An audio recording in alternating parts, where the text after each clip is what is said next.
What's going on, guys? Piluk Hockey here. I am back with another video, and today we're going to be talking about Erik Karlsson. Now, the trade deadline is very soon, so I'm going to be talking about whether or not these Erik Karlsson trade rumors are true. So I've got some notes here that I want to go through, but first, I'm probably going to be streaming on deadline day, so if you want to go and watch the stream on deadline day, make sure you subscribe, stick around. I'm probably going to be on there for a long time. Neil from Post to Post is probably going to be on there for a bit too, so make sure you subscribe because it's going to be a lot of fun. We're going to be talking about deals that have happened before and deals as they come through, so it'll be a lot of good hockey conversations, so hopefully you can be a part of that. But like I said, I've got my notes here, and we're just going to talk about this stuff because Nick Kypreos on Sportsnet, if you don't watch Sportsnet, they do this thing, I think it was the Saturday headlines, and they've got a panel of amazing guys that do great work. I think it's like Darren Millard, Nick Kypreos, Chris Johnston, and Elliot Friedman. So Kypreos said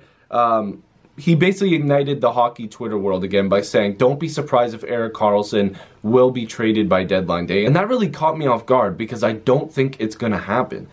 It just hasn't been in the rumors as of late, except for, Kypreos saying that now everybody's back on the train. Oh my gosh, Karlsson's going to get moved. Ottawa would clearly be blowing it up. If you make a move like this, you're basically telling your fans, listen, we're starting all over. It doesn't look like Karlsson is going to stay here beyond next year because he's going to become a free agent. He's going to test the open market, and maybe he sees a deal that's better for him. He may not like what Ottawa's doing in the near future and say, listen, I'm out. So you got to be worried about that. That's the only reason why I could think that this is coming back into the rumors. So he mentioned that Ottawa needs to prepare a contract that would make him the highest paid player in the league. If Ottawa feels that they can't do that, then they're going to have to explore a move, and that's what I was just saying. Karlsson is preparing for a huge contract, and him and Doughty were both talking about it. They're both going to look to get paid because they have been great. They put up points.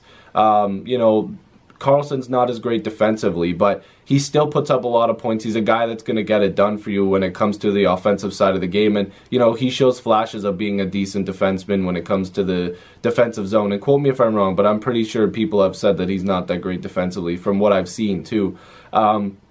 But Ottawa's really going to have to put forth a lot of money to keep this guy here. And I'm not sure they're really ready to do that. The only unfortunate part is the fact that the Oilers, or why am I doing this? I do this every single time. I always mix up all the Canadian teams. But the Ottawa Senators are looking like they are going to get a decent draft pick this year. They're going to be looking to add some more youth, some more picks. They trading off some of their guys to try to restart. I'm not a big fan of them trying to get rid of Hoffman. Why not just keep him there? But if they do get a guy like, let's say, Rasmus Dahlin, then, that first pairing would be amazing, and maybe that can help keep Karlsson there. But they're going to have a lot of big questions coming up here, especially when it comes to Karlsson, because, like I said, they're going to have to pay him a boatload of money to keep him there because he's going to get paid. That's just it. The open market is going to show that there's going to be suitors that want to pay this guy.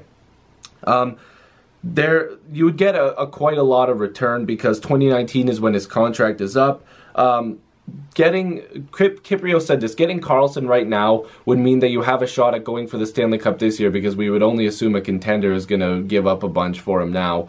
You would have a chance at a cup this year and then next year as well. So, maybe not having him secure past next season might scare some teams, but some teams that are really pushing for a cup right now, Karlsson would easily push them over the edge and make them favorites for a Stanley Cup depending on where they are. Like, I know the cap situation might be bad. I'm just throwing out random names. Let's say for some reason Vegas or St. Louis, just a team that looks good, made space, made a trade available, and got Karlsson. You're telling me that those teams wouldn't be considered cup favorites adding an offensive defenseman like that?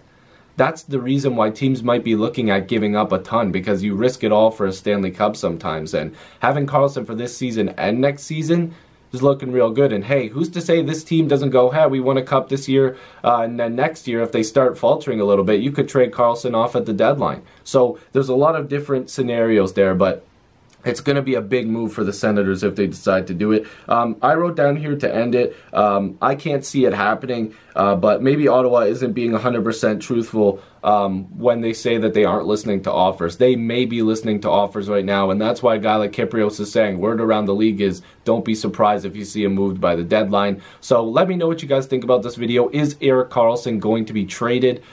This would be, like I said, just a huge monster move by the Senators.